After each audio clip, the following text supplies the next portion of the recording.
Welcome to school Guruji. This is Piyush Thagan sir और आज हम पढ़ने वाले हैं रिलेशन फंक्शन क्लास 12 की एक्सरसाइज 1.3 का रिमेनिंग क्वेश्चन है ना। तो रिमेनिंग क्वेश्चंस में अभी तक हमने 6 तक कंप्लीट कर लिए थे, तो हम क्वेश्चन नंबर 7 को देखते हैं ना। तो क्वेश्चन नंबर 7 बहुत ही इजी है और आपको इसको बिल्कुल भी टेंशन नहीं करनी। हम क्वेश्चन को पढ़ेंगे और समझेंगे क्या बोलता है ना।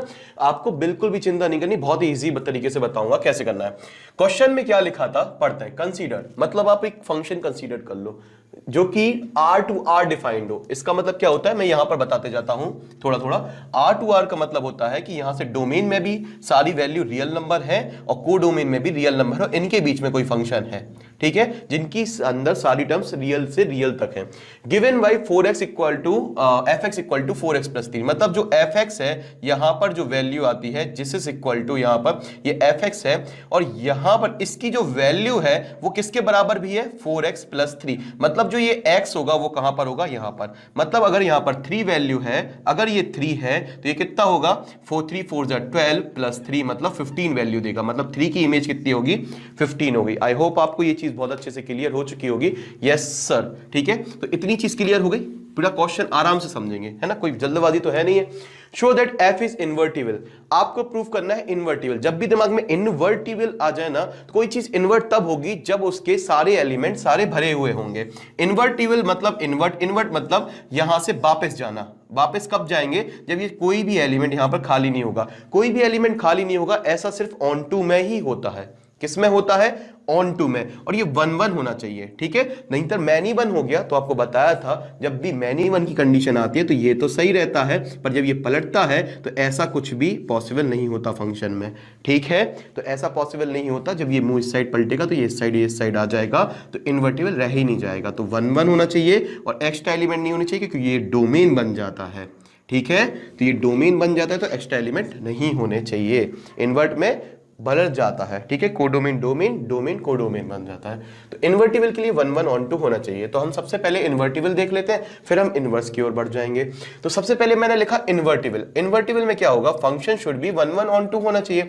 तो हमने मान लिया कि जो x1 x2 है वो R से ही बिलोंग कर रहे हैं। मतलब दो जो वैल्यू निकाली हमने, ये हमने लिखा था कि R और ये डोमेन में होने चाहिए, ये डोमेन के अंदर होने चाहिए और x1 x2 इसी के अंदर दो एलिमेंट है जिनको हमने मान लिया ये बिलोंग्स टू R है। फॉर 1 1 के लिए क्या होना चाहिए fx1 fx2 के बराबर होना चाहिए। अगर यहां से हमारा, अगर हमने मान लिया इफ, सॉरी यहां पर फॉर 1 1 हमने लिखा इफ, अगर दो एलिमेंट यहां पर बराबर हो जाएं fx1 इक्वल टू fx2, ये हमारे दोनों अगर बराबर हो जाएं तो ये दोनों भी बराबर हो जाने चाहिए, तभी हमारा 1 1 होगा। तो हमने जब इनकी वैल्यू रखी तो 3 से 3 कट गया बेटा, 4x1 इक्वल टू 4x2, 4 से 4 कट गया मतलब x1 इक्वल टू x2 आ गया। तो डोमेन में भी हमारी सेम वैल्यू आ गई। को डोमेन में अगर सेम हमने रेंज की वैल्यू कर दी थी तो डोमेन भी सेम आ गया। इससे हमने ये कह दिया कि ये 1 1 हो गया, ठीक है। क्या इतना क्लियर है? अब हम बात कर लेते हैं ऑन टू की। तो ऑन टू में क्या करना था बेटा, ऑन टू में देखना ध्यान से। ऑन टू में हमसे हमेशा बोला जाता है हम x की वैल्यू निकालते हैं, तो हमें ऑन टू में क्या लिखा था, हम सबसे पहले लिख लेते हैं कि हमने जो भी माना था ये y मान लेते हैं। यहां पर ये x है तो ये होगा y, और y की रेंज कितनी है r। तो हमने जैसे x को x1 x2 belongs to r लिखा था, इस बार हम लिखेंगे y इक्वल टू r, क्योंकि हम इसको y में कन्वर्ट करेंगे। क्योंकि ये ऑन टू है, ऑन टू है, अगर ये ऑन टू है तो इसके सारे एलिमेंट भरे होने चाहिए। तो मतलब अगर मैं ये बोल रहा हूं ये ऑन टू है तो यहां पर सारे एलिमेंट भरे होने चाहिए, कोई भी एलिमेंट खाली नहीं होना चाहिए, ठीक है। तो ये सारे घर भरे होने चाहिए, तो यही इस समय y है और ये सारे fx है जिनको हम रेंज बोलते हैं, ये सारे fx है रेंज है। तो fx जितने भी होंगे उतने ही y होंगे क्योंकि एक भी खाली नहीं है। y में ज्यादा हो सकते हैं पर fx गिनती के होते हैं, तो एक भी ज्यादा एक्स्ट्रा नहीं है, तो y में उतने ही fx है। तो y इक्वल टू fx मतलब कोडोमेन इक्वल टू रेंज हो जाता है। तो y इक्वल टू fx हो गया, तो हमने यहां पर लिख दिया y इक्वल टू fx। बच्चों समझ में आ रहा है ना, कोई दिक्कत तो नहीं हो रही है ना, ठीक है। y इक्वल टू fx हो गया और fx इक्वल टू हमें पता था कितना था 4x प्लस 3। अच्छा, यहां से हमने 4x प्लस 3 है तो हमने यहां से अपनी x की वैल्यू निकाली, तो यहां से y माइनस 3/4 आ गई x की वैल्यू। आई होप आपको ये चीज बहुत अच्छे से समझ में आ गई होगी।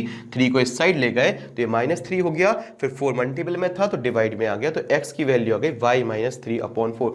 बच्चों ऐसी कोई वैल्यू है जो हमें नहीं मिलेगी? y की आप कोई भी वैल्यू रखो, y is belongs to real number. क्या बोल रहा है? y belongs to real number. हमारा y रियल नंबर से बिलोंग कर रहा है, तो आप कोई भी ऐसी वैल्यू रख दो जिसमें हमें x की रियल वैल्यू नहीं मिलेगी। तो हमने बोला अगर हम सारी वैल्यू रख दें, -3 रखें तो भी हमें वैल्यू मिल रही है, तो x हमें सारी वैल्यू दे रहा है जो भी उसके अंदर आती है, मतलब x के अंदर सारी रियल वैल्यू आनी चाहिए, तो सारी ही आ सकती हैं। देखो -3 -6/4 -3/2 आ जाएगा, तो वहां पर अगर हम -3 रखेंगे y की वैल्यू तो हमें -3/2 मिल जाएगा, तो x की वैल्यू -3/2 हो सकती है। हाँ, रियल नंबर डिफाइंड है तो -3/2 भी हो सकती है, तो हमें सारी वैल्यू मिल जाएंगी। इसलिए हम बोल देंगे कि प्रत्येक every y have pre-image, तो हम यहां पर लिख देंगे every element of codomain have pre-image। मतलब कोडोमेन में जितने भी एलिमेंट हैं उनकी सबकी प्री इमेज है। इमेज मतलब यहां से इनके लिए बोली जाए तो ये इनके लिए ये इमेज है और इनके लिए ये प्री इमेज है। ठीक है, तो मैंने ये बोला है कि every element in codomain have pre-image in this, तो इन सब की इमेज होगी, प्री इमेज होगी। ठीक है, इन सब की प्री इमेज होगी, तो ये hence it is on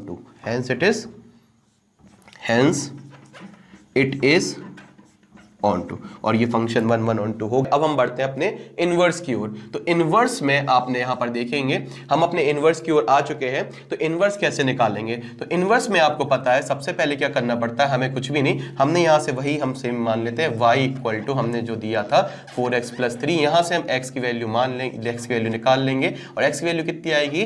वो आएगी y माइनस 3/4। आई होप आपको ये चीज समझ में आई होगी, y माइनस 3/4।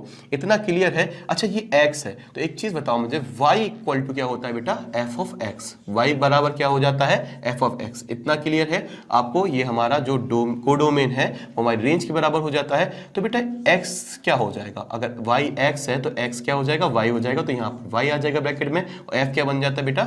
g फंक्शन बन जाता है। इतनी चीज क्लियर है? ठीक है, तो बिल्कुल सर ये चीज तो क्लियर हो चुकी है, समझ में आ चुका है। ठीक है, तो इस चीज को ध्यान से सुनना। ये क्या चीज है? ये इसको इस तरीके से देखो बेटा, यहां पर y होता है, अंदर होता है fx। तो बेटा यहां पर हमेशा x होता है तो अंदर क्या होता है? g of y। ठीक है, y की प्री इमेज। इतना चीज क्लियर है, तो यहां पर हमने इसको मिटा दिया। एक और चीज ध्यान से सुनो मेरी बात। ठीक है, तो एक चीज हमेशा ध्यान से सुनना, जैसे मैंने ये लिखा, ये 2 गोले बना दिए, यहां से यहां तक मैं जैसे दिल्ली से बॉम्बे गया, तो मैं किसी फंक्शन या किसी ट्रांसपोर्ट के सहारे गया होगा। फंक्शन मैंने बना दिया, कोई ट्रांसपोर्ट ट्रेन पकड़ ली। ठीक है, तो यहां से दिल्ली से बॉम्बे गया, जब मैं वापस आया बेटा, तो बॉम्बे से वापस दिल्ली आया, तो मैं उसको इसी ट्रांसपोर्ट से आया, तो मैं उसको बोल दूंगा एफ ऑफ इनवर्स। मतलब हमने वही ट्रांसपोर्ट लिया लेकिन इनवर्स उल्टा लिया, इस बार उल्टा वापस आ गए हम, तो उसको हम एफ इनवर्स बोलेंगे। और इसी चीज को हम अगर बोल सकते हैं किसी और साधन से लिया तो जी। तो हमारा मतलब ये है कि हम वापस आ गए तो हम एफ इनवर्स इक्वल टू जी भी बोल सकते हैं। तो एक चीज याद रखना कि इसी का इनवर्स एफ इनवर्स होता है, जिसको हम जी भी बोल देते हैं। तो जब भी आपको ऐसा लिखा रहे जी ओ एफ एक्स, तो आप इसको समझ जाना कि जी क्या है? एफ का इनवर्स प्रोसेस है, वापस आने की एक तरीका है। ठीक है, तो जी क्या है? इनवर्स है एफ का। तो हम इसको ऐसी चीज भी लिख सकते हैं, एफ इनवर्स ऑफ एफ। ठीक है, एक्स। तो जी को क्या बोल सकते हैं? एफ इनवर्स बोल सकते हैं, इसमें कोई दिक्कत तो नहीं है। जी को हमने लिख दिया F inverse O F X. ठीक है, इतनी चीज क्लियर हो चुकी होगी, तो ये वापस आने की प्रोसेस है। इतना आपको क्लियर होगा, तो मैं इसको ऐसा लिख दूं तो किसी को कोई प्रॉब्लम तो नहीं होगी। ये मैंने एक्स्ट्रा चीज बताई है, एफ इनवर्स वाई। ठीक है, किसी को कोई प्रॉब्लम? बिल्कुल नहीं। तो इनवर्स के लिए हमें क्या करना पड़ता है? अच्छा, इसी को एक्स को हमने क्या बोला? जी ऑफ वाई। क्या इतनी चीज क्लियर है? अब सर ये g ऑफ y क्यों निकाला आपने, क्यों लिखा इसको g ऑफ y? इसका एक रीजन है, क्योंकि हम जब गॉफ ऑफ फॉग निकालेंगे तो हमें fx और gy दोनों के मान चाहिए पड़ते हैं, इसलिए हमने g ऑफ y निकाल लिया। ठीक है, अब हम निकालेंगे fo। हमें तो main Gauff of fog identical proof करने पड़ते हैं इनवर्स में। क्या प्रूफ करने पड़ते हैं? मेन गॉफ और फॉग को आइडेंटिकल प्रूफ करना पड़ता है। ठीक है, तो इतनी सी बात ध्यान से समझना। इतनी बात समझ गए ना? क्या बोल रहे हैं? गॉफ और फॉग को आइडेंटिटी प्रूफ करना पड़ता है। सबसे पहले हम लिखेंगे गॉफ, एफ ओ जी ओ एफ एक्स। अब जी ओ एफ एक्स को हम ओ को तोड़ देंगे, इतना समझ गए ना, ओ को तोड़ेंगे तो एफ एक्स लिख देंगे, ठीक है। इसको हमने इस तरीके से तोड़ा, ओ को तोड़ा, यहाँ पर भी एक ब्रैकेट, यहाँ पर भी एक ब्रैकेट, इतनी चीज क्लियर है ना। एफ एक्स का मान कितना था, एफ एक्स का मान यहाँ पर रख देंगे, एफ एक्स की जगह पर हम क्या रख सकते हैं, तो हमने जी के अंदर लिख दिया, एफ एक्स की जगह पर रख सकते हैं आप 4x+3।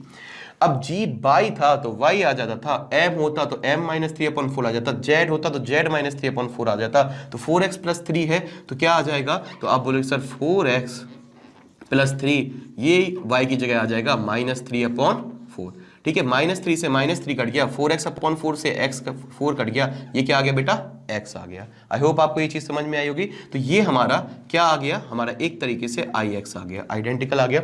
अब हम बात करते हैं बेटा FOG की, तो FOG गॉफ का डोमेन x होता है, तो फॉग का डोमेन बेटा y, FOG y, ठीक है, y आ गया। तो g ऑफ y क्या होता है, तो g ऑफ y की वैल्यू अभी निकाली थी, वो कितनी थी, y -3/4, ठीक है। अब f के अंदर अगर x था, f के अंदर x था तो वो उसका 4 गुना होके 3 जुड़ जाता था, तो इसका भी 4 गुना, अगर f के अंदर जो भी चीज है उसका 4 गुना होके 3 जुड़ जाएगा। x था तो x का 4 गुना होके 3 जुड़ जाता था, तो इसका भी 4 गुना होके 3 जुड़ जाएगा। तो हम y -3/4 का 4 टाइम्स करेंगे और +3 जोड़ देंगे। बात समझ में आई ना, तो ये हमने 4 से 4 काट दिया, तो ये बचा y -3 +3 और ये कट गया तो क्या आ गया, y, ठीक है। और ये भी क्या आ गया हमारा IY, ठीक है। क्या ये दोनों आइडेंटिटी आ गए, बिल्कुल आ गए, है ना। तो हम बोल देंगे G is the inverse of F, तो ये क्लियर हो गया। और हम यहाँ पर लिख देंगे G is the inverse of F। Inverse process है ना, जब भी तो आइडेंटिटी आ गए, वरना नहीं आते। इतनी चीज क्लियर है, तो हमें इतना सही काम करना था। आई होप आपको ये चीज क्वेश्चन समझ में आ गया होगा। अब हम अपने अगले क्वेश्चन पे बढ़ते हैं, क्वेश्चन नंबर 8 पर। तो इतना क्लियर है ना, इसको मिटा देते हैं। अगला क्वेश्चन है क्वेश्चन नंबर 8। तो हमारा क्वेश्चन नंबर 8, ठीक है, आपके बोर्ड पर है। तो क्वेश्चन नंबर 8 में देखते हैं क्या कहा है।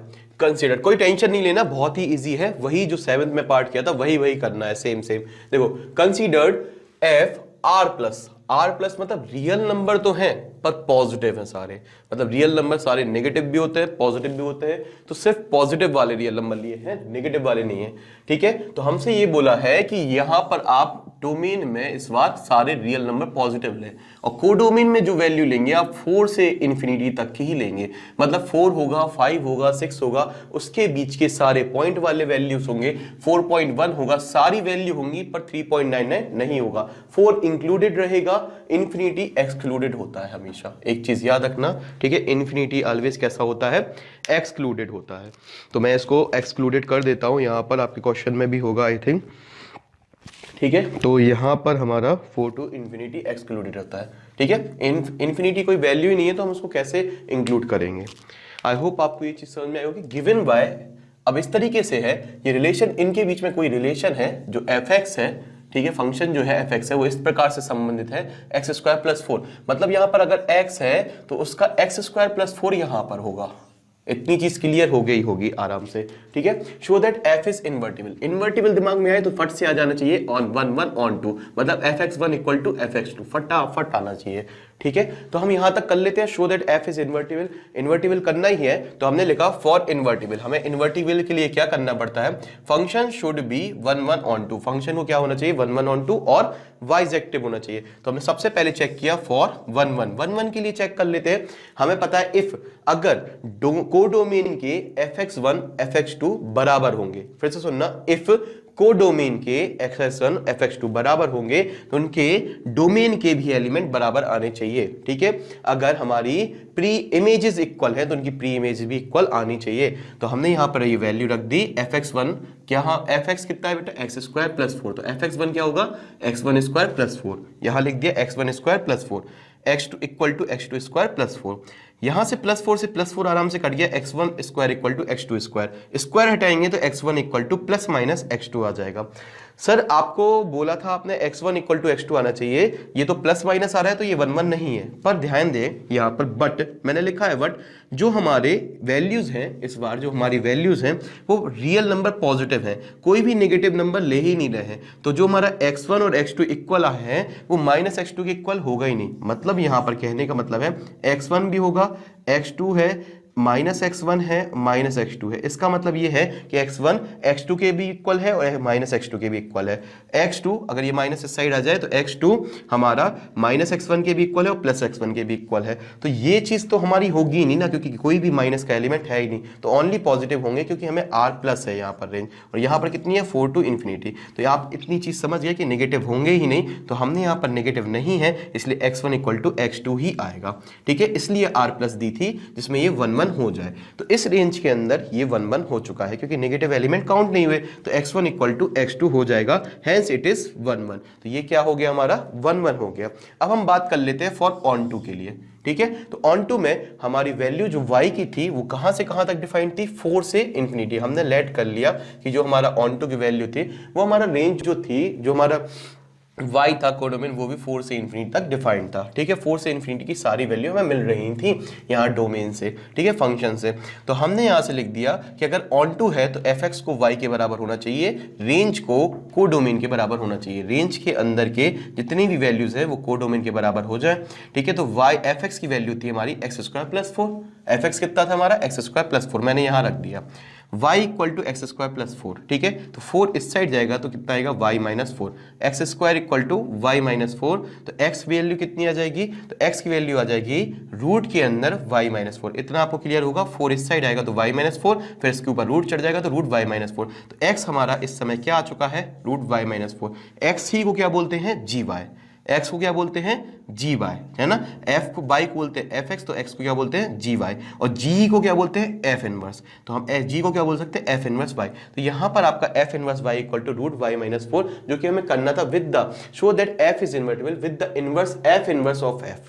ठीक है, तो f इनवर्स ऑफ f ये आ गया हमारा f इनवर्स ऑफ f, जो भी हमारा फंक्शन था उसका इनवर्स गिवन y इस तरीके से आ जाए, तो ये हमारा आ चुका है। ठीक है, अब हमें इसको फिर भी हमें इसका इनवर्स बोलना था कि यही इनवर्स हो। ये इनवर्स कब होगा, जब हम इसको आराम से इनवर्स प्रूफ करेंगे। तो अभी तो हमने ये बोल दिया, ये ऑन2 के लिए कंडीशन थी, तो हमने जब ये ऑन2 के लिए निकाला तो आप इसके लिए कोई भी वैल्यू रखो। देखो ध्यान से सुनना, y यहाँ पर क्या है, 4 से बड़ा है। अगर आप यहाँ पर 3 रख दोगे तो ये -1 आ जाएगा, और -1 इमेजिनरी नंबर आएगा, तो ये हमारा x डिफाइंड नहीं होगा।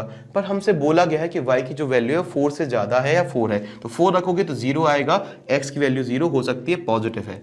4 के बाद 5 रखोगे, x की वैल्यू 5 - 1 1 होगी, रूट 1 इज 1, तो x की वैल्यू 1 आएगी, वो भी r पॉजिटिव के अंदर आ जाती है। तो हमें वो सारी वैल्यू x की चाहिए जो r पॉजिटिव के अंदर आ जाए y की ऐसी वैल्यू रखने पर, और y की वैल्यू में कहां से लेनी है, 4 से ∞ तक आप ले सकते हो। ठीक है, इतनी चीज क्लियर हो गई। तो इस केस में हमें सारी वैल्यू मिल जाएंगी, क्योंकि y आपका 4 से बड़ा है, बड़ा आएगा तो हमेशा पॉजिटिव आएगा, तो हमें सारे r पॉजिटिव मिल जाएंगे, x की रेंज हमें बिल्कुल क्लियरली मिल जाएगी। तो ये फंक्शन बिल्कुल सही है, ये फंक्शन हमारा ऑन2 है, फंक्शन इज बाइजेक्टिव, सारी इमेज मिल रही है, as every pre-image is possible, सारी pre-image possible है। अब हम बात कर लेते हैं इनवर्स की। तो इनवर्स में बच्चों ध्यान से देखना, हमने सबसे पहले लिख दिया इनवर्स, फॉर इनवर्स। अब इनवर्स में दिमाग में आना चाहिए, सबसे पहले हमें fx तो दिया ही है, हमें निकालना है गॉफ और फॉग। इनवर्स में क्या निकालना पड़ता है, गॉफ और फॉग। इसमें 1 1 ऑन2, उसमें गॉफ और फॉग। तो गॉफ और फॉग निकालने के लिए हमें fx और gy दोनों होने चाहिए, हमारे पास क्या होने चाहिए, fx और gy। तो हमारा यहाँ से gy तो इसी तरीके से आ जाता है, तो हम फिर से एक बार वही चीज पूरी प्रोसेस सेम लिख देते हैं, लिख देते हैं y या फिर fx = x² + 4, और x की वैल्यू निकाल लेते हैं। तो x की वैल्यू, x एक तरीके से gy ही है, तो मैं बार बार यहाँ पर नहीं लिख रहा हूं, मैंने लिख दिया gy = रूट y - 4, यही चीज ले ली, x की वैल्यू है ये क्या है हमारा, x है एक तरीके से। ठीक है, अब x की वैल्यू हमने निकाली यहाँ से, और x को बोल दिया gy, और इसी चीज को बोलते हैं f इनवर्स y, क्योंकि हमें इस बार f इनवर्स लेना था, तो हमने f इनवर्स ले लिया। ठीक है, g की जगह f इनवर्स लिख दिया, बात वही है। अब हमने GOF fx निकाला, GOF x। ठीक है, तो डोमेन हमेशा x होता है, GOF का डोमेन x होता है, fx होता है ना, तो यहाँ पर GY होता है, तो इसका डोमेन y होता है, मतलब x से चलना स्टार्ट करते हैं। ठीक है, और g पर पहुंचते हैं। तो यहां से हमने fx लिख दिया। अब fx को हमने लिखा बेटा ब्रैकेट के अंदर, o को तोड़ा, o हटाया, तो यहाँ ब्रैकेट आ गया। fx की वैल्यू कितनी थी बेटा हमारी, x² + 4 हमने अंदर पुट कर दी। अब g के अंदर अगर y होता था तो रूट के अंदर चला जाता था और -4 हो जाता था, तो जो भी वैल्यू होगी वो रूट के अंदर चली जाएगी, तो हमने रूट के अंदर लिख दी, और उससे -4 हो जाएगा, तो हमने वो वैल्यू लिख दी और उसमें -4 कर दिया। ठीक है, -4 से -4 कट गया, x² के ऊपर रूट है, तो वो क्या आ जाएगा, x। मतलब एक तरफ से g of fx हमारा x आ चुका है। अब हम बात करते हैं एफ ओ जी वाई के, इतना चीज क्लियर है, ठीक है। तो हमने यहां से रख दिया, ठीक है, एफ ओ जी वाई, तो हमने लिखा एफ ऑफ जी वाई, इतनी चीज क्लियर है। आगे बढ़ते हैं बेटा, ध्यान से सुनना, ठीक है। एफ यहां पर हमारी जी ऑफ वाई की वैल्यू हमने अभी निकाली थी, देखो हमें यही जरूरत पड़ गई इसलिए हमने ये निकाला था। जी ऑफ वाई हमारा रूट वाई माइनस 4 है, वो हमने अंदर रख दी। अब एक्स होता था तो उसका स्क्वायर होके 4 ऐड हो जाता था, आप इसको ऐसे ही समझें, जो भी चीज होती थी उसका स्क्वायर होके 4 जुड़ जाता था। तो जो भी चीज होगी उसका स्क्वायर होगा, तो जो भी चीज थी उसका स्क्वायर हुआ, उसमें 4 जुड़ गया, ठीक है। तो रूट 2 से 2 रूट कट गया, तो ये बचा वाई माइनस 4 प्लस 4, माइनस 4 से प्लस 4 कट गया, ये बचा वाई। इतनी चीज क्लियर है। और ये हमारा आई एक्स आ गया, तो ये हमारा आई एक्स आ गया और ये हमारा आई वाई आ गया। तो हम डायरेक्ट लिख सकते हैं यहां से, ये हमारा आइडेंटिकल आ चुके हैं, तो हम यहां से लिख देते हैं hence F inverse is the inverse of F, ठीक है। Hence F inverse is the inverse of F, वो आप लिख लेना, इतनी चीज मैंने बोल दी। या फिर आप ये भी बोल सकते हो g is the inverse of f, बहुत ही बेसिक चीज है। हम 1 1 1 2 निकालते हैं, हम ये अगर प्रूफ कर लेते हैं कि आ जाते हैं तो हम बोल देते हैं कि यही फंक्शन इसका इनवर्स है, इतनी सी बात है, ठीक है। तो हम क्वेश्चन नंबर 9 पे आ जाते हैं फटाफट, ठीक है। क्वेश्चन नंबर 9 अब देखिए, क्वेश्चन नंबर 8 कंप्लीट हो चुका है, क्वेश्चन नंबर 9 पर आ जाते। तो हम बढ़ते हैं अपने क्वेश्चन नंबर 9 की ओर। तो क्वेश्चन नंबर 9 फिर हमारा क्वेश्चन नंबर 8 जैसा ही है। तो देखो क्या बोला, कंसीडर्ड यहां पर फंक्शन आर पॉजिटिव, मतलब डोमेन के अंदर इस बार सारे रियल नंबर वैसे ही पॉजिटिव हैं। इस बार जो रेंज है हमारी कोडोमेन के अंदर, ये तो समझते हो ना बच्चों, डोमेन ये होता है, कोडोमेन ये होता है, ये पहली वाली आंख, ये दूसरी वाली आंख, तो ये हमारी कोडोमेन, ये डोमेन। तो कोडोमेन के अंदर इस बार -5 से लेके इन्फिनिटी तक की सारी वैल्यू है। -5.1 भी हो सकता है, -5 से इन्फिनिटी तक पॉजिटिव तक, तो -4.9 भी हो सकता है, -4 भी हो सकता है, 1 भी हो सकता है, 0 हो सकता है, सारी वैल्यू आ जाएंगी। इतना क्लियर है ना। अब आगे बढ़ते हैं, गिवन बाय, अब इनके बीच में जो रिलेशन है जो fx, वो इस प्रकार से रिलेटेड है कि fx बराबर दिया था 9x² + 6 - 5।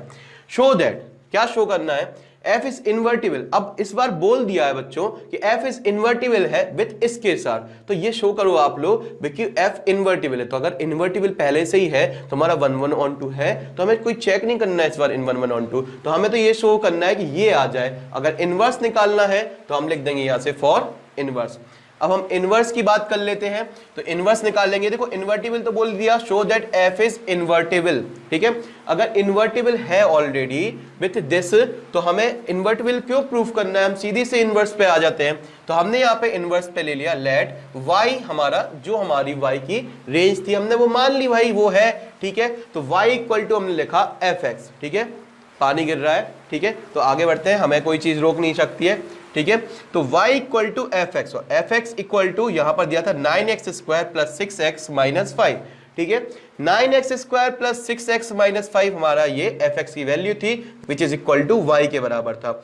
अब हमें x की वैल्यू निकालनी है, तो x की वैल्यू कैसे निकालेंगे सर, ठीक है। या तो आपके मन में आ रहा होगा इसको क्वाड्रेटिक इक्वेशन बना लेते, तो ऐसा नहीं करना है, मेरी बात ध्यान से सुनिए आप y को इस साइड ले जाइए, फिर ये आपकी क्वाड्रेटिक बन जाएगी, x इक्वल टू 0 आ जाएगा। अब आपको यहां से आप x की वैल्यू आराम से फॉर्मूले के अनुसार निकाल सकते हो। फॉर्मूला क्या कहता है, -b + -b²। तो -b मतलब 6 का माइनस हो गया, तो ये -6 + -b² से 36। अब यहां पर अगर माइनस है, एक भी एलिमेंट यहां पर अगर प्लस माइनस होते हैं तो हमारे फॉर्मूले में यहां पर क्या आ जाता है, प्लस आ जाता है।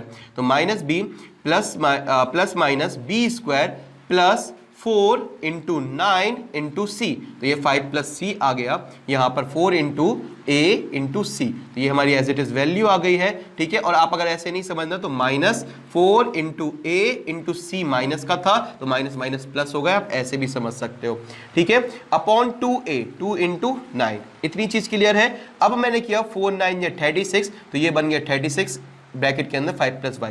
36 का मल्टीप्लाई 5 में होगा तो हो जाएगा 180, और 36 का मल्टीप्लाई y में होगा तो हो गया 36y। इनको खोल दिया है, ठीक है। 36 + 180 + 36y, -6 बाहर एज इट इज लिखा है। और यहां पर हमने देखो क्या लिखा है, we need x is positive, हमें क्या चाहिए, x की वैल्यू +r, ठीक है। x क्या होना चाहिए, प्लस में होना चाहिए। So we take positive sign, तो हमने इसलिए पॉजिटिव साइन ले लिया कि हमें पॉजिटिव वैल्यू मिल जाए। माइनस माइनस और जोड़ेंगे तो और भाई नेगेटिव आ सकती है कंडीशंस, तो हमने पॉजिटिव ले लिया, ठीक है। अब पॉजिटिव से कुछ हमारा राहत मिल जाएगी, तो हमने ये देखा यहां से ठीक है। पॉजिटिव वैल्यू कुछ ऐसी डिफाइन करेंगे जिससे हमारा ये बड़ा आ जाए, ठीक है, एक्स पॉजिटिव आ जाए, जिसमें नेगेटिव ना आए। अगर नेगेटिव ले लेंगे तो ये माइनस भी, ये भी माइनस, तो कुछ नेगेटिव आने ही वाला है, तो हमें पॉजिटिव लेना मजबूरी हो गया था, इसलिए यहां पर फिक्स हो गया, यहां पर फिक्स हो गया कि हम यहां पर क्या लेंगे, साइन पॉजिटिव लेके चलेंगे, आप माइनस ले ही नहीं, लोगे ही नहीं, ठीक है। अब इसके बाद क्या हो गया, x इक्वल टू हो गया -6 प्लस यहां पर 180 को और 36 को हमने जोड़ दिया तो हो गया 216, 216 plus 36y as it is आ गया और नीचे 18 का एज इट इज आ गया। आगे देखेंगे 36 इसमें से भी कॉमन आ रहा है और इसमें से भी कॉमन आ रहा है, तो हमने यहां से -6 को एज इट इज लिखा, प्लस साइन को प्लस साइन लिखा, इसमें से 36 लिया, वो रूट से बाहर आया तो वो 6 बन गया, ठीक है। अंदर 36 है तो बाहर कितना हो जाएगा 6, 36 इंटू 6 होता है 216, तो अंदर क्या बचा, सिर्फ 6 बचा, ये अंदर जाएगा 6 तो ये हो जाएगा 36, 36 6 216 वापस आ सकता था। आगे बढ़ते हैं, यहां पर 36 कॉमन लिया तो सिर्फ y बचा। अब हमने 6 को, यहां पर भी 6 था, यहां पर 18 था, एक तरीके से हमने 6 कॉमन ले लिया और 18 से काट दिया, हमने 18 से काटा तो ये बचा 3 बार में कटा, ठीक है। ये हमारा 6 से 6 कट गया, 6 बन जा 6 होता है, -1 आ गया, यहां पर 1 लिखते नहीं है, और ये हमने y प्लस 6 था या 6 प्लस y, इसको इंटरचेंज कर सकते हैं क्वेश्चन के हिसाब से, कोई फर्क नहीं पड़ता, 6 प्लस y लिख लो या फिर आप y प्लस 6 लिख लो। नीचे हमारा 3 था, 3 आ गया, यहां तक क्लियर है ना। अब हमने x को हम gy भी लिख सकते हैं और इसी चीज को हम लिख सकते हैं g को f इनवर्स y, इतना चीज क्लियर है ना। अब हमने इसको आगे लिख दिया और इसको पीछे लिख दिया, जो हमारा क्वेश्चन के हिसाब से बनाना था हमने ये बना लिया आराम से। तो यहां तक आपकी x की वैल्यू आ चुकी है और यही हमारी gy की वैल्यू है। अब हमें क्या निकालना है, इतना हमने gy या फिर हमने fx हमारा पहले से गिवन था, ठीक है, हमने g ऑफ y निकाल चुका है। अब हम आराम से g ऑफ y निकाल लिया, इसी को हम f इनवर्स y को हम g ऑफ y बोलते हैं, ये हमने निकाल दिया। अब हम आराम से गॉस ऑफ वॉक कर लेंगे और ये हमारा क्वेश्चन इजी इन्वर्टिबल प्रूफ हो जाएगा। इन्वर्टिबल तो है, इनवर्स हमारा एग्जिस्ट करता है कि नहीं करता है ये पता चल जाएगा, तो हम फटाफट अपने इस पे गॉस ऑफ वॉक पे आ जाते हैं, ठीक है। तो हम GOF और FOG निकालते हैं, ठीक है। तो ये हमारी वैल्यू आ चुकी है, ठीक है, आप लोग इसको नोट कर सकते हैं, आराम से नोट कर लेना, पॉज करके पहले नोट कर सकते थे, ठीक है, आराम से कर लेना, कोई दिक्कत नहीं। अब हम इसको समझते हैं कि हमें निकालना है GOFX, तो GOFX निकालते हैं हम फटाफट। तो GOFX को हम लिखेंगे G ऑफ FX, ठीक है। और FX आपको पता है कि FX की वैल्यू कितनी है, तो आपको पता है कि वो है 9x² प्लस 6x माइनस 5, इतना क्लियर है ना, ठीक है। तो ये हमारा fx के अंदर जो वैल्यू थी हमने वो रख दी। अब g के अंदर जो भी रहता था यही हमारा g है, यही हमारा f इनवर्स है, चाहे इसको g बोल दो चाहे इसको f इनवर्स बोल दो, तो ये gy ही है एक तरीके से। तो gy की वैल्यू जो भी थी वो ये आती थी, यहाँ पर हमने प्रूफ की थी ना, वही चीज़ थी, ठीक है। तो हमने यहाँ से y की वैल्यू ले ली, तो यहाँ से वो चीज़ क्या आएगी, तो हम यहाँ पर लिखने वाले हैं, अंदर जो भी होगा सबसे पहले उसमें 9 का मल्टीप्लाई होगा, जो भी ये वैल्यू होगी इसका स्क्वायर होगा, ठीक है। तो ध्यान से सुनना, ये जो हमारी वैल्यू थी यहाँ पर अगर ये y होता था ये रूट के अंदर जाता था, ठीक है। तो हम यहाँ पर लिख देंगे जो भी वैल्यू होगी वो किसके अंदर जाएगी, रूट के अंदर जाएगी। तो रूट के अंदर आएगा 9x² प्लस 6x माइनस 5 और y प्लस 6 आ रहा था तो हमने ये प्लस 6 कर दिया, ठीक है। इतना क्लियर है, y की वैल्यू y आ गई तो इसकी वैल्यू आ जाएगी ये, ठीक है, इसकी वैल्यू एज इट इज आ जाएगी। प्लस 6 आ गया, यहाँ पर हमने लिखा -1 एज इट इज आ गया, -1 थोड़ा सा दूर लिख देते हैं, ठीक है। इसके बाद हमारा 3 का 3 आ गया। अब यहाँ पर ध्यान से देखना, मैंने इसको आगे बढ़ाया तो मैंने इसको लिखा यहाँ से -5 प्लस 6, तो ये आ गया यहाँ से कितना आ गया प्लस का 1, तो 9x² plus 6x plus 1 minus 1 upon 3, इतना चीज़ क्लियर है ना, ठीक है, ये चीज़ क्लियर है। अच्छा अगर आप ये देखो तो 3x प्लस 1 का होल स्क्वायर का फॉर्मूला होता है, ये क्या चेक कर लें, 3x प्लस 1 का होल स्क्वायर क्या होता है, 3x का स्क्वायर 9x², फिर 2ab 2 into a 3x plus b into b 1 plus 1 का स्क्वायर, यही आता है क्या, हाँ सर, 3x 3 2 6x 9x² यही आता है। तो 3x प्लस 1 का होल स्क्वायर है ये, तो हमने यहाँ पर लिख दिया अंदर, ये चीज़ क्या है हमारी 3x प्लस 1 का होल स्क्वायर, ये स्क्वायर से स्क्वायर कट गया, ठीक है, और यहाँ बाहर क्या चल रहा है -1 अपॉन 3। अब यहाँ पर हम ये चीज़ लिख देते हैं, ज़्यादा नीचे हो रहा होगा, ठीक है, तो यहाँ पर हम आराम से लिख देते हैं, यहाँ पर ये माइनस नीचे 3 का 3 चल रहा है, ठीक है। अब हम यहाँ पर लिख देते हैं कि 3x क्या बचा, रूट से रूट कट गया तो क्या बचा 3x प्लस 1 और -1, तो हमने यहाँ से लिख दिया वो अच्छा 3x प्लस 1 -1 अपॉन नीचे क्या बचा 3, और ये यहाँ से कट गया और ये 3 से 3 कट गया तो बेटा ये क्या आ गया x, ठीक है, आई होप आपको क्लियर है। एफओजी आप निकाल लोगे, मुझे पता है आप आराम से कर लोगे, ऐसे ही सेम प्रोसेस है, ठीक है, करके मुझे कमेंट में जरूर बताना, ठीक है। तो हम अगले अपने क्वेश्चन पे आ जाते हैं, क्वेश्चन नंबर 10 पर। और अगर एफओजी भी हमारा वाई आ जाएगा तो हम ये कह देंगे hence F inverse is the inverse of F, ठीक है, इतना क्लियर है, ठीक है। क्वेश्चन नंबर फटाफट हम 10th पे आ जाते हैं। तो क्वेश्चन नंबर 10th की बात करते हैं। देखो क्वेश्चन नंबर 10th बहुत ही थोड़ा सा बहुत ही ज्यादा मतलब डिफरेंट है। डिफरेंट कैसे सर? मतलब इसमें कोई बात कही गई है, यूनिक जो वर्ड कहा गया है इसका मतलब क्या है, ठीक है। तो बहुत से टीचर सीधा सीधा बता देते हैं, जैसा हमारी बुक में और हमारे इसमें गिवन है उस वजह से। पर यहां पर आपको देखो बेसिक क्या है और बात क्या है वो सुनना ध्यान से। देखो लेट हमें दिया था, लेट मान लीजिए F x tends two by, हमारा f टेंड्स टू बाई मतलब होता है ये हमारा x हो गया, यहां से ये हमारा y हो गया, ठीक है। तो फंक्शन जो था वो x से y तक डिफाइंड था, v एन इन्वर्टिबल फंक्शन। अब ये ऑलरेडी इन्वर्टिबल है, इन्वर्टिबल मतलब ये 1 1 ऑन 2 है, इन्वर्टिबल मतलब ये 1 1 है, इतना क्लियर है ना। Show that f has unique inverse, इसका मतलब क्या होता है ये समझ में आएगा, अभी देखना। यूनिक मतलब, ठीक है, अभी बात समझ में आएगी, ठीक है। यूनिक मतलब क्या होता है, तो हमने मान लिया, हमने इसके मान लिया सपोज मान लिया हमेशा हर चीज का एक ही इनवर्स होता है। f का इनवर्स क्या होता है? f inverse. और f का इनवर्स क्या होता है? g। इतना क्लियर है, f का इनवर्स g, f का इनवर्स f इनवर्स, ठीक है। f inverse is the inverse of f, इतना क्लियर है। पर हमने इसके दो मान लिए इनवर्स। इस बार हमने क्या मान लिया कि यहां से अगर एक फंक्शन था जो x से y तक डिफाइंड था जिसमें f था, तो इसके हमने दो मान लिए वापस आने के रास्ते, एक g1 था और एक था g2। दो रास्ते हो सकते हैं वापस आने के, हमने मान लिया, ठीक है। तो g1 और g2 हमने इसके दो इनवर्स कंसीडर कर लिए f के, इतना क्लियर है, ठीक है सर। तो हमने लिखा फॉर ऑल y, इस तरीके से जो y है यहां पर जो इनकी वैल्यूज हैं वो हमारी y से ही होनी चाहिए, मतलब जितनी भी अंदर वैल्यू है वो y से होनी चाहिए, बिलोंग्स टू y। ये हमारा दिया है कि हमारी जो रेंज है वो क्या है? y, डोमेन को डोमेन के अंदर है, इतनी चीज क्लियर है। वी हैव, अब हमें देखो यहां से ध्यान से देखना, ये 1 1 है तो f ओ g1 y, ठीक है, f ऑफ g1 बाय, ध्यान से सुनना, मैंने इसीलिए इसको ब्लैक लिख दिया और यहां पर लिखता हूं f ऑफ g2 y, ठीक है। तो मैंने इसको लिखा है g1 बाय और g2 बाय, ठीक है। फंक्शन हमारा f ऑफ g बाय था ना, तो हमने यहां से ले लिया, ये हमारा इनवर्स था, तो f of g1 by equal to f of g2 by हमने यहां से कर लिया कंसीडर्ड। अब बेटा ध्यान से सुनना, यहां पर हमें ये चीज क्लियर है, तो ये किसके बराबर है? ये ऑलरेडी हमारा इन्वर्टिबल है, आइडेंटिटी है, तो हमने ये लिख दिया क्या आएगा? i बाय आएगा ही आएगा, क्योंकि ये आइडेंटिटी तो ये इनवर्स है ही इसका, तो हमने यहां से लिख दिया ये i बाय आएगा, f of g by i by आता है और g ऑफ i x आता है। तो f ऑफ g y हमने कंसीडर कर लिया, i y आएगा, i y इक्वल टू, और ये हमारा इक्वल है क्योंकि f इन्वर्टिबल है, पहले ही बोला है 1 1 ऑन 2 की कंडीशन है, तो fx1 fx2 के बराबर होता है ना, तो वैसे ही ये हमारा f ऑफ g1 यहां से ये हमारा f ऑफ g2 के बराबर होगा। इतनी चीज क्लियर है, 1 1 की कंडीशन में यही होता है, ठीक है। अगर ये है और ये इन्वर्टिबल ही है तो इसके x1 x2 अंदर के इक्वल होते हैं, तो हमने अंदर का एलिमेंट को इक्वल रख दिया, इतना क्लियर है। क्योंकि आपको पता है कि fx1 इक्वल टू fx2 होता है, तो अंदर अगर क्या होता है, अगर ये 1 1 है तो ये x1 इक्वल टू x2 आ जाता है, तो ये पहले ही बोल दिया ये इन्वर्टिबल फंक्शन है, तो अंदर का x1 इक्वल टू x2 आ जाएगा, तो अंदर का एलिमेंट इक्वल हो गया। अब y तो हमारा दोनों y डोमेन से ही बिलोंग कर रहा है, तो एक ही बात है, तो g1 और g2 हमारे जितने भी एलिमेंट है वो y है, तो y का क्या लिखना, तो एक तरीके से g1 किसके बराबर हो गया? g2 के बराबर हो गया। मतलब आपने जो दो इनवर्स कंसीडर करे थे, दो अलग अलग इनवर्स किए थे, वो बराबर आ गए, तो इसका एक यूनिक इनवर्स निकला। यूनिक मतलब एक ऐसा इनवर्स जिसमें g1 g2 आप जितने चाहे इनवर्स ले लो सब बराबर आएंगे।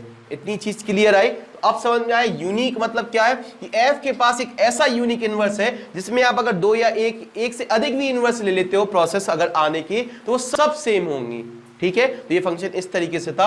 अब हम अपने क्वेश्चन नंबर 11 पर आ जाते हैं। ये बहुत इजी था ना, समझ में आ गया। तो f का बोला है यूनिक इनवर्स, यूनिक मतलब होता है जिसमें g1 और g2, ठीक है, बराबर आ गए, मतलब हमने दो इनवर्स कंसीडर किए थे और दोनों बराबर आ गए, तो ये एक यूनिक टाइप का इनवर्स हो गया, ठीक है। इतनी चीज क्लियर है, तो हमने ये कंसीडर करके बहुत इजी तरीके से कर लिया। ये क्वेश्चन बहुत बार पूछा भी जाता है, तो आप इसको ध्यान रखना, ठीक है। कुछ भी नहीं करना है इसमें, सारी कंडीशन थी, हमें सिर्फ 1 1 की कंडीशन लगा के हमने इसको g1 g2 को क्लियर कर लिया। तो क्वेश्चन नंबर 11 पे फटाफट आ जाते हैं। तो हमारे क्वेश्चन नंबर 11 में देखते हैं क्या बोला है। कंसीडर करो f एक डोमेन के अंदर 1 2 3 है और कोडोमेन के अंदर हमारी वैल्यू है a b c, ठीक है। तो डोमेन के अंदर 1 2 3 वैल्यू दी है, मतलब x के अंदर हमारे जो एलिमेंट है वो 1 2 3 है और कोडोमेन के अंदर a b c है। गिवन बाय f ऑफ 1 की वैल्यू a है, f ऑफ 2 b है, f ऑफ 3 c है। फाइंड करो f inverse and so that f inverse of inverse is f। ठीक है, ये चीज करनी है, कोई बड़ी बात नहीं है। देखो इस क्वेश्चन में क्या है कि हमें f ऑफ 1 कितना दिया था a, ठीक है, f ऑफ 2 कितना दिया था b, f ऑफ 3 कितना दिया था c। अगर मैं f को इस साइड ले जाऊं, इसको देख ध्यान से देखना, मैंने ये एरो बना दिए, मैंने किया क्या है इसमें, मैंने 1 को यहीं लिखा रहने दिया और f को इस साइड ले गया, तो वो क्या बन गया f इनवर्स a, ठीक है। तो 1 इक्वल टू हो गया f इनवर्स a, मैं f को इस साइड ले जाऊंगा तो वो f इनवर्स बन जाएगा ना, और f इनवर्स क्या होता है g होता है, तो 1 इक्वल टू ga आ गया। इसी तरीके से f इनवर्स इस साइड जाएगा तो 2 इक्वल टू क्या आ जाएगा f inverse of b, f inverse को बोलते हैं g, तो 2 इक्वल टू gb और 3 इक्वल टू gc। मतलब मैं ये कह सकता हूं कि f का जो इनवर्स फंक्शन है, f का जो इनवर्स फंक्शन एक तरीके से वो f इनवर्स है, तो वो हमने उसको मान लिया g। तो यहां से शुरुआत करेंगे हम, इसलिए यहां पर हम शुरुआत करेंगे, लेट हमने कर लिया g। इनवर्स है तो इसमें जो डोमेन होता है इनवर्स में क्या होता है कि आपको पता है कि इनवर्स में हमारा अगर function f of x to y है तो उसका इनवर्स क्या होता है y टू x, ठीक है। g ऑफ फंक्शन क्या होता है y टू x, ठीक है। जो हमारी रेंज होती है वो हमारा डोमेन बन जाता है, सॉरी जो हमारा कोडोमेन होता है वो डोमेन बन जाता है, और जो डोमेन होता है वो कोडोमेन हो जाता है। तो यहां पर जो हमारी ये वैल्यू थी कोडोमेन की, वो हमारी डोमेन बन गई, और जो हमारी डोमेन थी वो कोडोमेन बन गई, ठीक है। तो यहाँ पर A B C equal to 1 2 3 आ गया।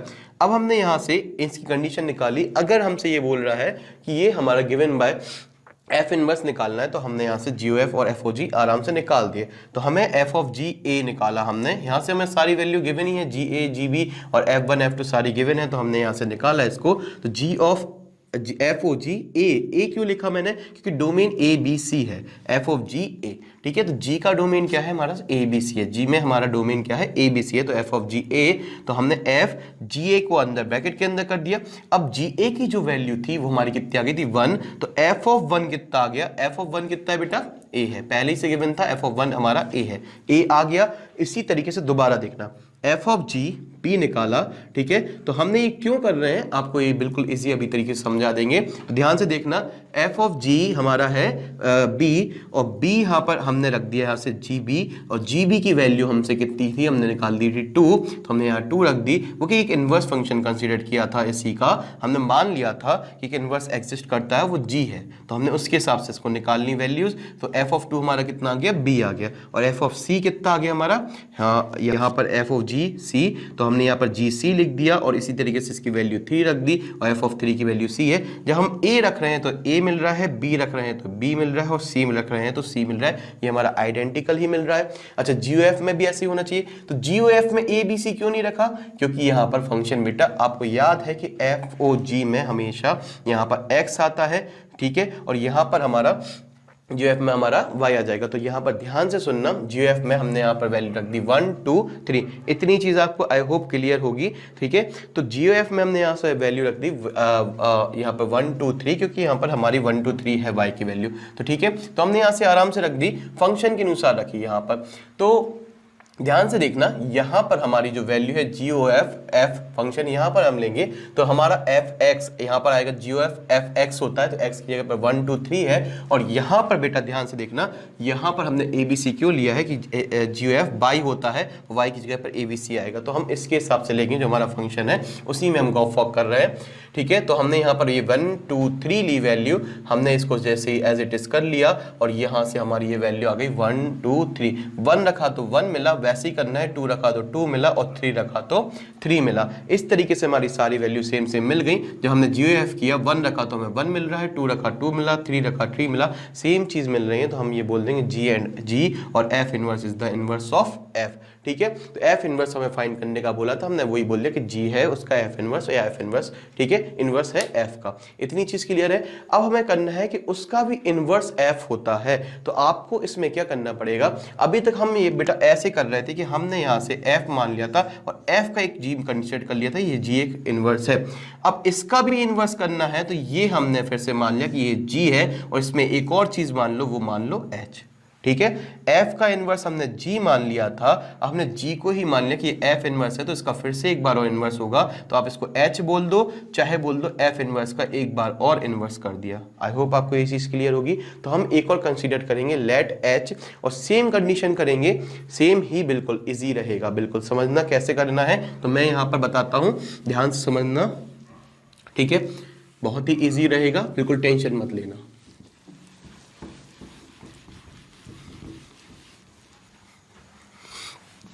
तो हमने कंसीडर किया यहां से,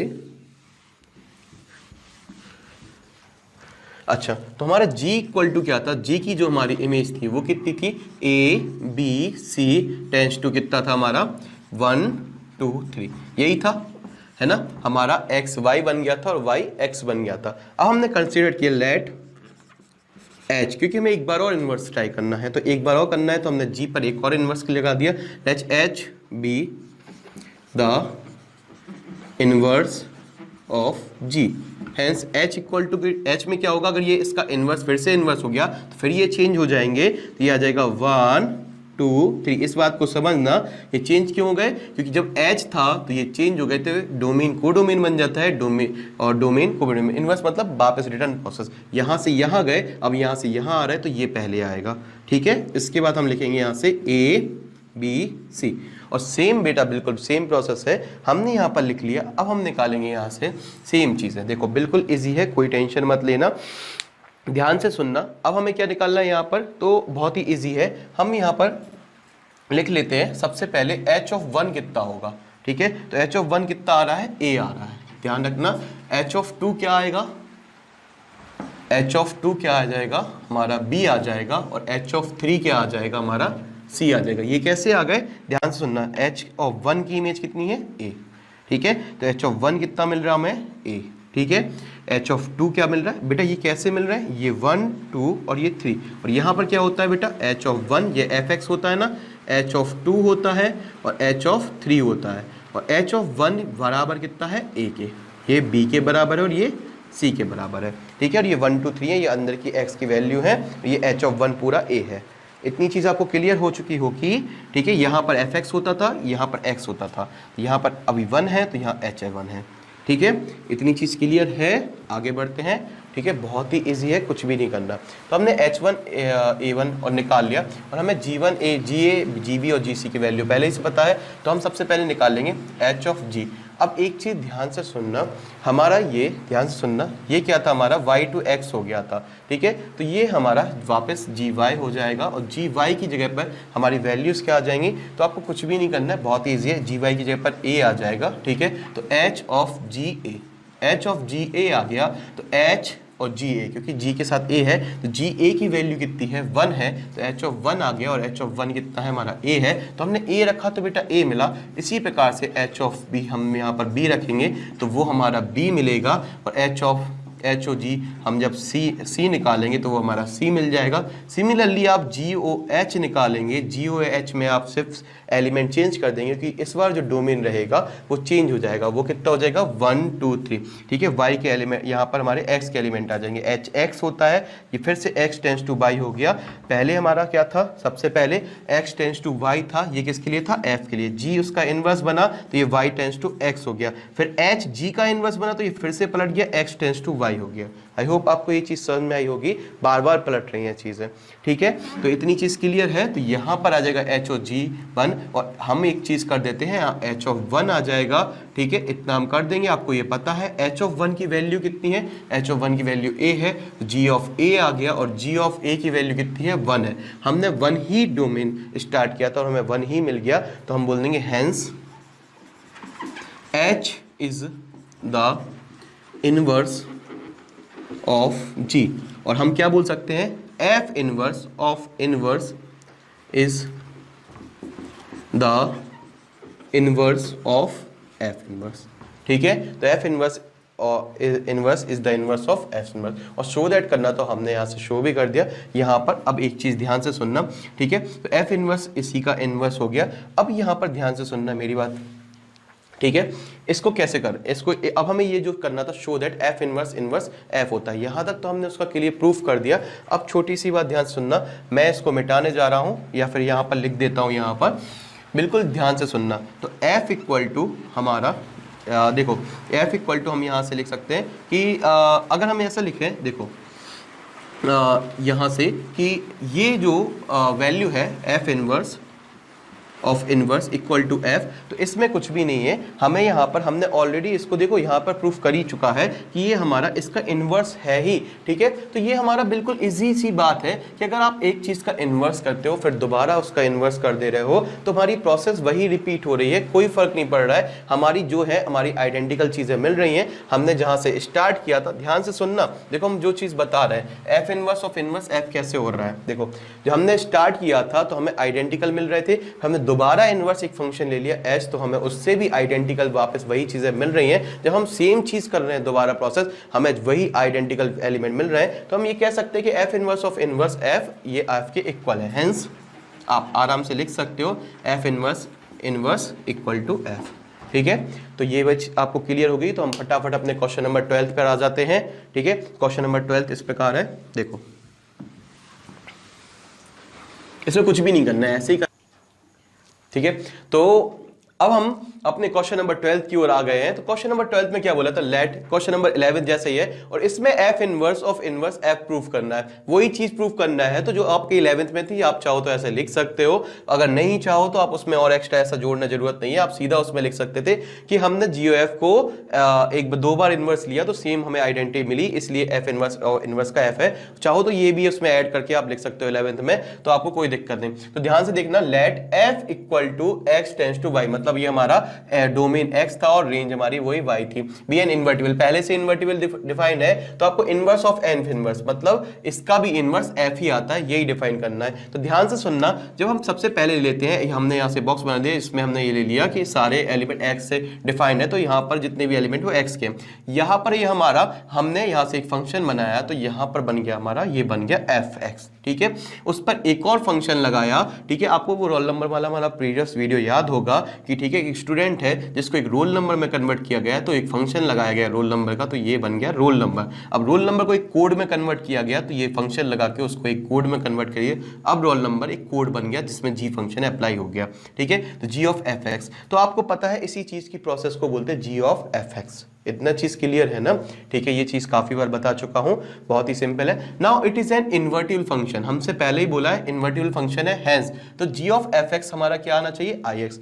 ठीक है, तो हमें जी ऑफ एफ, अगर ये इन्वर्टिबल फंक्शन है, इनवर्स है इसका, तो गॉफ हमारा आई एक्स आना चाहिए। आई एक्स मतलब होता है एक्स। इतना चीज क्लियर है ना। अब g को हमने लिखा g ऑफ एफ एक्स, और ये x को एक ब्रैकेट में लिख दिया। अब g को उस साइड ले गए तो बेटा क्या बन जाएगा, ये इनवर्स बन जाएगा ना। ठीक है, ये उस साइड गया तो ये क्या बन गया, इनवर्स। तो F X equal to G inverse X. ठीक है, 1/g आ गया, ये g मल्टीप्लाई में था, 1/g आ गया, तो g को लिख दिया g इनवर्स। ठीक है, एक बात ध्यान सुनना, अब g क्या होता है बेटा, f इनवर्स होता है ना, तो g की जगह अंदर हमने f इनवर्स लिख दिया और -1 की पावर को -1 ही लिखा रहने दिया। इतनी चीज तो कोई दिक्कत नहीं, fx को fx लिखा रहने दिया, इक्वल टू को इक्वल टू, g को बस f इनवर्स में बदल दिया और इनवर्स को इनवर्स लिखा रहने दिया, x को x लिखा रहने दिया। बहुत ही शॉर्टकट तरीका बता रहा हूँ इसको प्रूफ करने का, बहुत ही ईजी तरीका बता रहा हूँ। अब x तो बेटा same domain same value element बोल रहे हैं, तो एक तरीके से f इक्वल टू क्या हो गया, f इनवर्स ऑफ इनवर्स, और ये हमारा प्रूफ हो गया। अब हम फटाफट अपने क्वेश्चन नंबर 13 पर आ जाते हैं। इसमें कोई दिक्कत तो नहीं आई होगी ना, बहुत ही इजी वे बता दिया है। ठीक है, तो क्वेश्चन नंबर 13 पर आ जाते हैं। क्या कहता है क्वेश्चन नंबर 13 और 14 हमारे ऑब्जेक्टिव टाइप हैं। ठीक है, तो बहुत ही इजी हो जाएंगे। तो फटाफट स्टार्ट करते हैं क्वेश्चन नंबर 13। तो हम देखते हैं क्वेश्चन नंबर 13 में। अब हमारा क्वेश्चन नंबर 13 में देखो क्या बोल रहा है, if F R tends to R, ठीक है, बी गिवन बाय, इस प्रकार से है कि एफ एक्स इक्वल टू ये दिया है, तो एफ ऑफ एफ निकालना है। कोई दिक्कत नहीं, एफ ऑफ एफ कैसे निकालेंगे, हम लिखेंगे solve, F of F x लिखेंगे, फिर ओ को हटाएंगे, यहां पर ब्रैकेट लगाएंगे, एफ एक्स, एफ एक्स की वैल्यू कितनी है हम वहां पर रख देंगे इसके अंदर। तो हमने एफ के अंदर, यहां पर हमने एफ के अंदर, ये एफ के अंदर हमने रख दी यहां पर वैल्यू, एफ के अंदर हमने ब्रैकेट लगाया और एफ एक्स की वैल्यू जो भी थी वो हमने एज इट इज रख दी, 3 - x³ ब्रैकेट की पावर, ये पूरी पावर कितनी है इसकी पावर 1/3। इतना आपको क्लियर है ना। ठीक है, इतना आपको क्लियर होगा, ये पूरा ऐसा आ चुका है। इतना क्लियर है? ठीक है। अब f के बाद हमने थोड़ा सा बड़ा बना दिया f, जिसमें आपको चीजें क्लियर हों। ठीक है, तो इसके बाद हमने यहां से लिखा, अब जो भी होगा ना, x है तो 3 तो वैसे ही आ जाता है, तो हमने 3 वैसे ही लिख दिया। और इस पूरे, देखो ये पूरा हमारा एक तरीके से x है, ध्यान सुनना, x का क्यूब हो जाता है, तो जो ये पूरा है इसका क्यूब हो जाएगा, तो हमने ये पूरा एज इट इज लिख दिया, x माइनस 3x की पावर 1/3, और 1/3 उसको फिर एक ऊपर ब्रैकेट लगा दिया, और ये x का, ये पूरा x था, ये पूरा x था, तो इसका क्यूब बन गया एक प्रकार से, तो मैं इसको मिटा देता हूँ, ये पूरा क्यूब हो गया, तो ये x क्यूब बन गया जहाँ था, और फिर इसकी होल पावर थी 1/3, इसकी होल पावर, पूरे की पावर कितनी थी? 1/3। इस तरीके से मैंने ये लिख दिया है। ठीक है, अब लिख के देखना, आपसे भी बन जाएगा, कोई बड़ी बात नहीं, देखने में डर लग रहा है। ठीक है, तो इसको 3 से 3 काट दिया, आगे बढ़ते हैं। अब ये 3 से 3 कट गया, तो ये सिंपल पावर कितनी बची? 1। तो यहाँ से अंदर क्या बचा है? यहाँ पर अंदर बेटा 3 माइनस, और माइनस है 3 माइनस एक्स क्यूब, क्या यही बचा? ठीक है, इतना चीज क्लियर है ना। और उसकी होल पावर कितनी है बेटा? 1/3। अच्छा एक बात बताओ, ये माइनस का खुलेगा तो क्या आ जाएगा अंदर? तो आप बोलोगे सर ये पॉजिटिव हो जाएगा, प्लस का एक्स क्यूब, और 3 से 3 कट जाएगा, इसकी पावर कितनी आ जाएगी? 1/3। 3 से 3 कट गया, तो ये कितना आ गया बेटा? x आ गया। ठीक है, तो ये हमारा क्लियर हो गया, हमने एफ ओ एफ एक्स की वैल्यू निकाल दी, which is x, I x हम बोल देंगे, hence f is inverse of itself. तो ये आई एक्स आ गया, तो हम बोल देंगे f is inverse of its self. ठीक है, तो f is inverse of itself. ठीक है, क्लियर है ना क्वेश्चन है? तो यहां पर हमारा x वैल्यू आ गई, तो क्वेश्चन नंबर 13 में हमारी क्या वैल्यू है? तो सी ऑप्शन बिल्कुल करेक्ट है, x आती है एफ ओ एक्स की वैल्यू। ठीक है, ये करेक्ट है क्वेश्चन नंबर 13 का ऑब्जेक्ट नंबर सी। ठीक है, क्वेश्चन नंबर 14 पे आ जाते हैं फटाफट। ठीक है, बहुत इजी था ना, कुछ भी नहीं करना था, सिर्फ वैल्यू रखनी थी।